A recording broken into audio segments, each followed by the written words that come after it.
വിശാലമായിട്ടുള്ള പനോരാമിക് വ്യൂ. സ്വിറ്റ്സർലൻഡിലൊക്കെ ചെന്നാൽ കാണുന്ന കൊടുമുടികൾ പോലെയുള്ള പർവ്വതങ്ങളാൽ ചുറ്റപ്പെട്ട് അതിന്റെ മധ്യത്തിലുള്ള അതിമനോഹരമായ ഈ പ്രദേശത്ത് ഒരു ആത്മീയമായ അനുഭവം ഉളവാക്കുന്ന ഒരു ഹൃദയം ഇവിടെ സൃഷ്ടിച്ച് എടുത്തിരിക്കുകയാണ്. Rosary is the compendium of the gospel. സുവിശേഷം കാച്ചിക്കുറുക്കിയതാണ് ജപമാല എന്ന് പറയുന്നത്.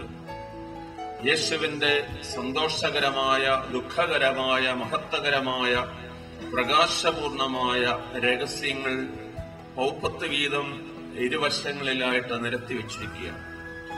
ഇവിടെ വരുന്ന എല്ലാവരുടെയും ഹൃദയം ഈ ക്രിസ്തു രഹസ്യത്തിലേക്ക് ക്ഷണിക്കുന്ന ഒരു സ്ഥലമായി ഈ റോസറി ഗാർഡൻ മാറിയിരിക്കുന്നു.